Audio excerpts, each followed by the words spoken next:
আলহামদুলিল্লাহি ওয়া কাফা ওয়া সালামুন আলা ইবাদিহিল্লাযিনা ইসতাফা আম্মা বা'দ। সুপ্রিয় দর্শক শ্রোতা, আজকে একটি গুরুত্বপূর্ণ বিষয় নিয়ে আমি আপনাদের সামনে আলোচনা করতে চাচ্ছি। সেটি হলো যে এই পৃথিবীতে আমরা যারা আছি, আমরা জানি যে এই পৃথিবীটা মূলত আমাদের আসল বাড়ি নয়। তাহলে আমাদের আসল বাড়ি কোথায়? আমরা যাচ্ছি কোথায়? মানুষগুলো কোত্থেকে আসছে, কোথায় যাচ্ছে?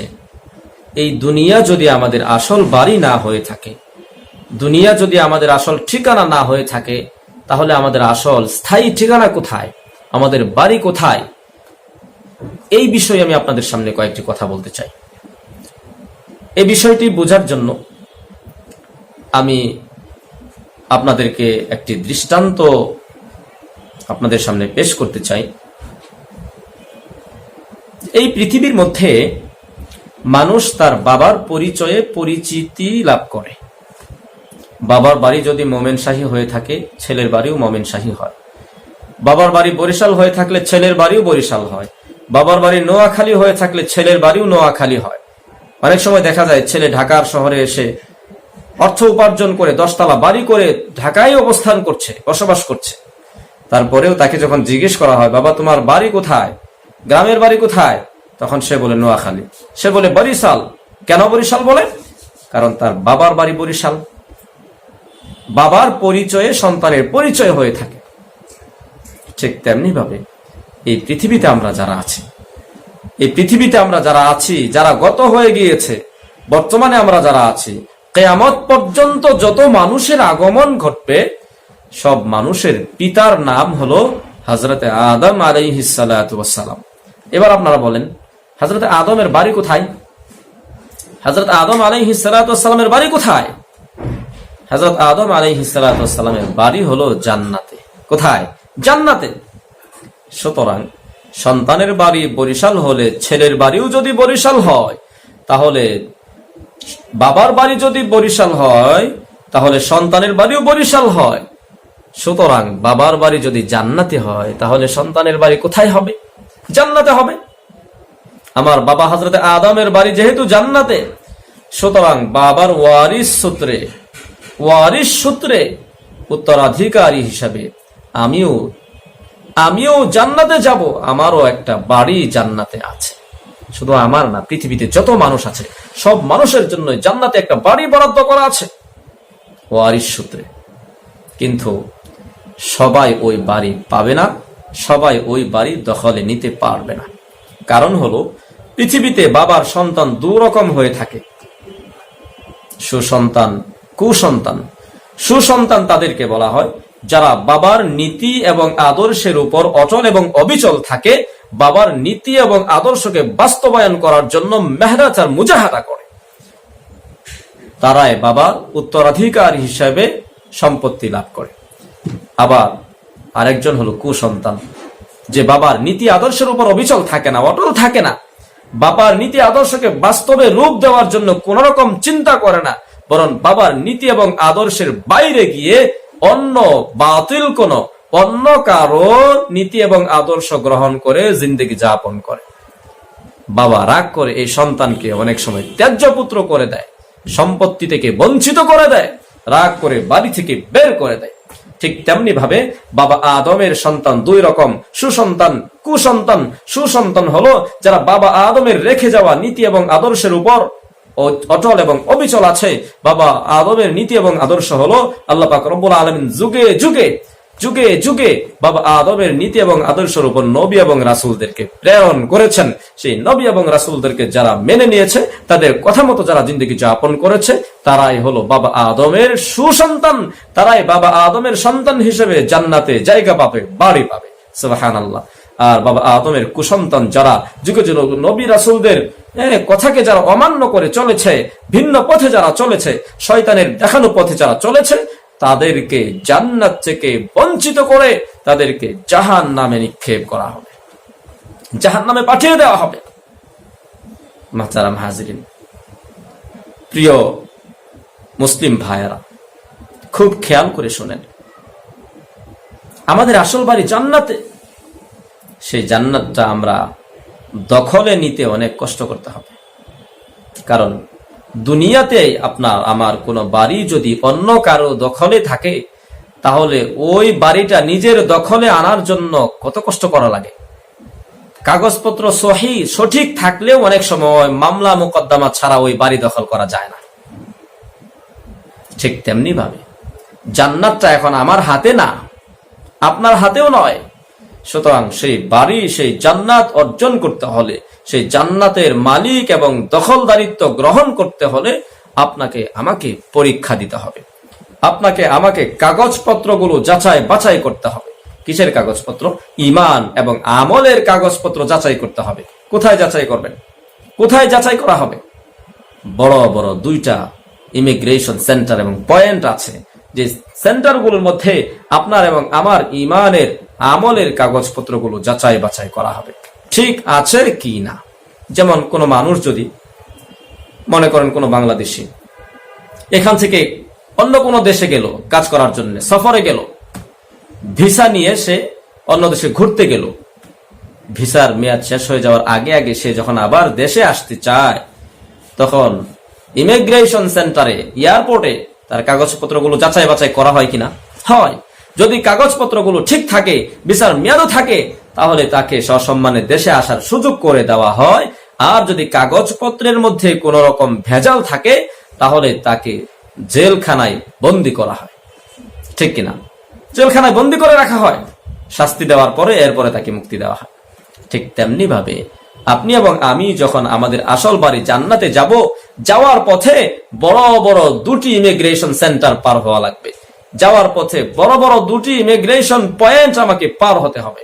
একটার নাম হলো আলামে বারজাখ তথা কবর জগৎ, আর একটির নাম হলো আলামে মাহশার তথা হাসর জগৎ।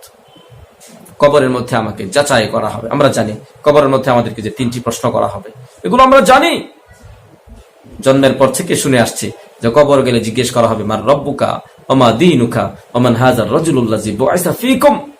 এভাবে জিজ্ঞাসাবাদ করা হবে। কবরের মধ্যে আপনাকে আমাকে যাচাই বাছাই করা হবে। রাসূল করিম সাল্লাল্লাহু আলাইহি ওয়াসাল্লাম ইরশাদ করেছেন, আল কবরু রাউদাতুম মিন রিয়াদিল জান্নাহ আও হুফরাতুম মিন হুফারিন নিরান। যে কবরটা হয়তো জান্নাতের একটা টুকরা হবে, একটা বাগান হবে, আর না হয় কবরটা জাহান্নামের একটা গর্ত হবে। যারা নেককার আমলদার ঈমানদার, তাদের জন্য কবরটা হবে জান্নাতের বাগান। যারা বদকার গুনাহগার বেঈমান, তাদের জন্য কবরটা হবে জাহান্নামের গর্ত। সাপ বিচ্ছুর ঘর হবে, সাপের ঘর হবে, পোকা মাকড়ের ঘর হবে। ওখানে আপনাকে আমাকে যাচাই বাছাই করা হবে, আমার ঈমানকে যাচাই করা হবে। 1 নম্বরে যাচাই করে জিজ্ঞেস করা হবে মার রব্বুকা, তোমার রব কি। 2 নম্বর প্রশ্ন থাকবে আমার দীনুকা, তোমার দিন কি ছিল, কোন ধর্মের অনুসারী ছিলে। ইসলাম ধর্মের অনুসারী ছিলে, নাকি খ্রিস্ট ধর্মের অনুসারী ছিলে, নাকি ইহুদি ধর্মের অনুসারী ছিলে, কোন ধর্মের অনুসারী ছিলে, নাকি নাস্তিক ছিলে, বল, জবাব দাও। রাসূলকে দেখিয়ে বলা হবে, দেখো তো চিনো কিনা লোকটাকে। যদি আপনি মুসলিম হয়ে থাকেন, ইমানদার হয়ে থাকেন, নেককার হয়ে থাকেন, আমলদার হয়ে থাকেন, নামাজি হয়ে থাকেন, অটোমেটিক আপনার মুখ থেকে আসতে থাকবে রব্বি আল্লাহ, আমার রব আল্লাহ, দীনি আল ইসলাম, আমার ধর্ম ছিল ইসলাম, হাযা মুহাম্মাদুর রাসূলুল্লাহ সাল্লাল্লাহু আলাইহি ওয়াসাল্লাম। এ হলো আমাদের নবী, বিশ্ব নবী মুহাম্মাদুর রাসূলুল্লাহ সাল্লাল্লাহু আলাইহি ওয়াসাল্লাম। এইভাবে যখন আপনার মুখ থেকে উত্তর চলে আসবে, তখন আসমান থেকে, উপর থেকে ঘোষণা আসবে আল্লাহ রাব্বুল আলামিনের পক্ষ থেকে। আল্লাহ বলবেন, আফরিশু লাহু মিনাল জান্নাহ, সুবহানাল্লাহ, তার কবরে জান্নাতের বিছানা বিছায়া দাও। ওয়া আলবিসুহু মিনাল জান্নাহ, তার শরীরে জান্নাতি পোশাক পরিধান করিয়ে দাও। ওয়াফতাহু লাহু বাবান ইলাল জান্নাহ, এবং কবর থেকে জান্নাতের দিকে একটা রাস্তা করে দাও, যাতে সে শুয়ে শুয়ে কিয়ামত পর্যন্ত জান্নাতের আরাম আয়েশ ভোগ করতে পারে। সুবহানাল্লাহ। পক্ষান্তরে যদি গুনাহগার হই, যদি নাফরমান হই, তাহলে যখন জিজ্ঞেস করা হবে মার রব্বুকা, তোমার রব কে, গুনাহগার বান্দার মুখ থেকে তখন সঠিক উত্তর আসবে না। সে আফসোস করে করে বলবে, হা হা লা আদরি, হায় আফসোস, আমি তো জানি না, আমি তো জানি না। এভাবে যখন সে বলতে থাকবে, উপর থেকে ঘোষণা আসবে, ফেরেশতারা রে, এই বান্দাটা দুনিয়াতে অনেক বাড়াবাড়ি করেছে, দুনিয়াতে কোরআন এবং সুন্নাহর ধার ধারেনি, আমার কথাগুলো মানেনি। সুতরাং আর দেরি কেন? আফরিশু লাহু মিনান নার, তার কবরে জাহান্নামের বিছানা বিছিয়ে দাও। ওয়া আলবিসুহু মিনান নার, তার শরীরে জাহান্নামের পোশাক পরিধান করিয়ে দাও। ওয়াফতাহু লাহু বাবান ইলান নার, কবর থেকে জাহান্নাম পর্যন্ত একটা সুড়ঙ্গ করে দাও, একটা রাস্তা করে দাও, কবরের মধ্যে থেকেই যেন সে জাহান্নামের শাস্তিটা ভোগ করতে পারে। নাউযুবিল্লাহি মিন যালিক। আমরা কি জানি জাহান্নামের শাস্তি কত ভয়ানক হবে? এই যে জাহান্নামের পোশাক পরিধান করানো হবে, জাহান্নামের পোশাক কি সাধারণ কোন পোশাক? হাদিসের মধ্যে এসেছে যে জাহান্নামীদের একটা পোশাক যদি আসমান এবং জমিনের মাঝখানে, আসমান এবং জমিনের মাঝখানে যদি জাহান্নামীদের একটা পোশাককে ঝুলিয়ে রাখা হয়, তাহলে এই পোশাকের দুর্গন্ধে পৃথিবীর সব প্রাণী মারা যাবে। এত এত দুর্গন্ধ, এত ভয়ানক পোশাক। আল্লাহ পাক আমাদেরকে হেফাজত করে। মুহতারাম হাজিরিন, এইভাবে কবরের মধ্যে আমাদেরকে হিসাব নিকাশ দিতে হবে, আমাদের ঈমান এবং আমলের কাগজপত্রগুলো যাচাই করা হবে। দ্বিতীয়ত ইমিগ্রেশন সেন্টার যেটা, সেটা হলো আলামে মাহশার তথা হাসর জগৎ। হাসর জগতের অবস্থাটা কবর জগতের চেয়ে আরো ভয়ঙ্কর, আরো ভয়ঙ্কর, আরো ভয়ঙ্কর। হাসরের দিনটা এত লম্বা হবে, এত লম্বা হবে, একদিনের পরিমাণ হবে দুনিয়ার হিসাবে ইয়াওমান মিকদারুহু 50 আলফ সানাহ, কানা মিকদারুহু 50 আলফ সানাহ। একদিনের পরিমাণ হবে দুনিয়ার হিসাবে 50,000 বছরের সমপরিমাণ লম্বা। সূর্যটা থাকতে মাথা থেকে আধা হাত উপরে, সূর্যের তাপে মাটিটা পুরে তামা তামা হয়ে যাবে। নাফরমান বেঈমান মানুষদের মাথার মগজটা উতলাতে থাকবে, ভাতের মতো টকবক টকবক করতে থাকবে। তাদের ঘাম তৈরি হবে, যারা গুনাহগার হবে, বদকার হবে, বেনামাজি থাকবে, তাদের ঘাম তৈরি হবে সূর্যের নিচে। কারো ঘাম হবে হাঁটু পর্যন্ত, কারো ঘাম হবে নাভি পর্যন্ত, কারো ঘাম থাকবে গলা পর্যন্ত। কোন কোন নাফরমান ঘামের মধ্যে হাবুডুবু খেতে থাকবে। বলেন তো দেখি, সূর্যটা যদি মাথা থেকে মাত্র আধা হাত উপরে থাকে, মাত্র আধা হাত উপরে, যে ঘামটা তৈরি হবে সেই ঘামটা কি দুনিয়ার ঘামের মতো থাকবে? সাধারণ পানি পানি লাগবে, নুনের মতো লাগবে? সেই ঘামটা আগুনে পরিণত হয়ে যাবে, সেই ঘামটা আগুনে পরিণত হয়ে যাবে। এত ভয়ঙ্কর পরিস্থিতির সৃষ্টি হবে। রাসূল করিম সাল্লাল্লাহু আলাইহি ওয়াসাল্লাম বলেছেন, ইহশারুন নাস হুফাতান উরাতান, কিয়ামতের এই ভয়ঙ্কর পরিস্থিতির মধ্যে আল্লাহ পাক রব্বুল আলামিন হাসরের ময়দানে সব মানুষকে নগ্ন পায়ে, উলঙ্গ অবস্থায় উঠাবেন। সব মানুষগুলো নগ্ন পায়ে থাকবে, পরনে কোনো কাপড় থাকবে না। রাসূল করিম সাল্লাল্লাহু আলাইহি ওয়াসাল্লাম বাসায় আসলে আম্মা জান আয়েশা সিদ্দিকা রাদিয়াল্লাহু তাআলা আনহা জিজ্ঞেস করলেন, ইয়া রাসূলুল্লাহ, এটা তো লজ্জার কথা, নারী পুরুষ সবাই হাসরের ময়দানে উলঙ্গ অবস্থায় উঠবে, এটা তো লজ্জার কথা।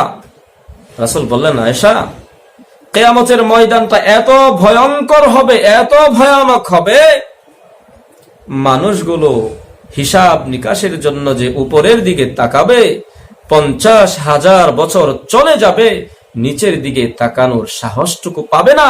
সুতরাং কে পুরুষ কে নারী এটা বুঝবে কিভাবে, দেখবে কিভাবে? কত ভয়ঙ্কর হলে এই অবস্থার সৃষ্টি হবে। সূরাতুল আহকাব পড়ে দেখবেন, সূরাতুল আহকাব, সূরাতুল হাক্কাহ, সূরাতুল হাক্কা পড়ে দেখেন। সূরাতুল হাক্কার মধ্যে আল্লাহ পাক রব্বুল আলামিন কিছু কথা বলেছেন কিয়ামতে আমল নামা যে দিবে সে আমল নামা সম্পর্কে। কিয়ামতের ময়দানে মানুষকে আমল নামা দেওয়া হবে। আমল নামা মানে দুনিয়াতে যা কিছু করেছি সবগুলো লিপিবদ্ধ হয়ে আছে ডায়েরিতে, এটাকে বলা হবে আমল নামা। যা করেছেন সব, ভালো করেছেন মন্দ করেছেন সবকিছু আপনার লেখা থাকবে, লিপিবদ্ধ থাকবে। আমাদের ডানে বামে, ডান কাঁধে বাম কাঁধে দুজন ফেরেশতা আছে না, কিরামান কাতিবিন নামে আছে ওনারা। ভালো কাজ করলে ডান কাঁধের ফেরেশতা লিখে, খারাপ কাজ করলে বাম কাঁধের ফেরেশতা লেখে। শুধু লেখে না, লিপিবদ্ধ করে, অডিও করে, ভিডিও করে। কিয়ামতের ময়দানে এগুলো আপনার সামনে পেশ করা হবে। অস্বীকার করার মতো কোনো সুযোগ থাকবে না, অস্বীকার করার মতো কোনো সুযোগ আপনি পাবেন না, থাকবে না। মুহতারাম হাজিরিন, এই জন্যে কিয়ামতের ময়দানে সব মানুষকে আমল নামা দেওয়া হবে। কারো আমল নামা দেওয়া হবে ডান হাতে, যারা নেককার, নামাজি, পরহেজগার, মুত্তাকি, তাদের আমল নামা দেওয়া হবে ডান হাতে। সূরাতুল হাক্কার মধ্যে আল্লাহ বলেছেন, ওয়া আম্মা মান উতিয়া কিতাবাহু বিয়ামিনি ফায়াকুলু হাউমু করাউ কিতাবিয়া। তখন সে খুশিতে লাফাতে থাকবে।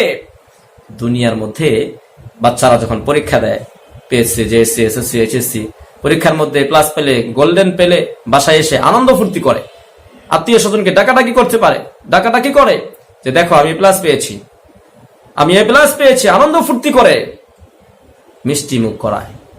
ঠিক তেমনি ভাবে কিয়ামতের ময়দানে যখন বান্দা ডান হাতে আমলনামা পাবে, তখন সে বলবে, হাউমু করাউ কিতাবিয়া, আমার আত্মীয় স্বজনেরা কে কোথায় আছো, দেখো পড়ো আমার আমলনামা। আমার আমলনামার মধ্যে লেখা আছে, কিয়ামত পর্যন্ত আমার আমলনামার মধ্যে লেখা আছে যে চিরদিনের জন্য আমি জাহান্নাম থেকে মুক্তি পেয়ে গেলাম, চিরদিনের জন্য আমি জাহান্নামে আর যাব না, আমি জান্নাতি হয়ে গেলাম। সুবহানাল্লাহ। পক্ষান্তরে বাম হাতে যাকে আমলনামা দিবে, নাফরমান, বেঈমান, বেনামাজি, তাদেরকে বাম হাতে আমলনামা দেওয়া হবে। ওয়া আম্মা মান উতিয়া কিতাবাহু বিশিমালিহি ফায়াকুলু ইয়া লাইতানি লাম উতা কিতাবিয়া। সে আফসোস করে বলবে, যদি আমাকে আমলনামাটা না দেওয়া হতো তাহলে ভালো হতো। বদকার, গুনাহগার, সে আমলনামা নেওয়ার জন্য প্রথমে ডান হাতটা বাড়াবে। ফেরেশতারা ডান হাতটাকে ঘাড়ের সঙ্গে বেঁধে দিবে, বাম হাতটাকে ধরে বুকটা ছিদ্র করে, পিঠটা ফুটো করে, বুক দিয়ে হাতটা ঢুকিয়ে পিঠ দিয়ে বের করে আমলনামা বাম হাতে ধরিয়ে দেওয়া হবে। আমলনামা পিছনে, চেহারা থাকবে সামনে, পড়তে পারবে না, তাই ফেরেশতারা চেহারাটাকে মটকিয়ে ঘুরিয়ে দেওয়া দিবে পিছনের দিকে। এবার আল্লাহ বলবেন, ইকরা কিতাবাক কাফা বিনাফসিকাল ইয়াউমা আলাইকা হাসিবা। বান্দা পড়, নিজের আমলনামা নিজে পড়, হিসাব নিকাশের জন্য তুই নিজেই আজকে যথেষ্ট, অন্য কারো পড়ে দেওয়া লাগবে না, কারো হিসাব দেওয়া লাগবে না, সবকিছু লেখা আছে, ভালো করে পড়, বুঝ, হিসাব নিকাশ নিজেরটা নিজেই নিয়ে নে। ভয়ঙ্কর অবস্থা হবে। সুপ্রিয় দর্শক শ্রোতা, কিয়ামতের ময়দানের ভয়াবহ অবস্থা সম্পর্কে কুরআনুল কারীমের 30 নম্বর পারায় আল্লাহ পাক রব্বুল আলামিন বলেছেন সূরাতুল আবাসার মধ্যে, ইয়াউমা ইয়াফিরুল মারউ মিন আখিহি ওয়া উম্মিহি ওয়া আবিহি ওয়া সাহিবাতিহি ওয়া বানিহি লিকুল্লি ইমরিইম মিনহুম ইয়াউমা ইযিন শাআনুন ইউগনিহি। কিয়ামতের অবস্থাটা এমন হবে যে ভাই ভাইকে দেখলে পলায়ন করবে, স্ত্রী স্বামীকে দেখলে পলায়ন করবে, স্বামী স্ত্রীকে দেখলে পলায়ন করবে, পিতামাতা সন্তানদেরকে দেখলে পলায়ন করবে, সন্তানরা পিতামাতাকে দেখলে পলায়ন করবে। কেন? যদি আজকে তারা আমার কাছে একটি নেকি চেয়ে বসে, তাহলে নেকি দিতে হবে। এই ভয়ে তারা একজন আরেকজন থেকে পলায়ন করবে, সবাই ইয়া নাফসি করতে থাকবে, নিজেকে নিয়ে ব্যস্ত হয়ে পড়বে, নিজেকে নিয়ে ব্যস্ত হয়ে পড়বে, কেউ কাউকে পরিচয় দেওয়ার মতো থাকবে না। মুহতারাম হাজিরিন, তো বলতেছিলাম আমাদের আসল বাড়ি জান্নাত। জান্নাতে যেতে হলে এই রাস্তাগুলো আমাদেরকে পাড়ি দিয়ে যেতে হবে, এই রাস্তাগুলো পার হয়ে আমাদেরকে যেতে হবে। এগুলো হলো আমাদের ইমিগ্রেশন সেন্টার, ইমিগ্রেশন পয়েন্ট। এই জায়গাগুলোর মধ্যে আমাকে জিজ্ঞাসাবাদ করা হবে, আপনাকে জিজ্ঞাসাবাদ করা হবে, কাগজপত্রগুলো যাচাই বাছাই করা হবে। হাদিসের মধ্যে রাসূল কারীম সাল্লাল্লাহু আলাইহি ওয়াসাল্লাম ইরশাদ করেছেন, লা তাযালু কদামা আবদিন ইয়াওমাল কিয়ামাতি হাত্তা ইউসআলা আন আরবা। কিয়ামতের ময়দানে সমস্ত মানুষকে আল্লাহ তাআলা 4টা প্রশ্ন করবেন।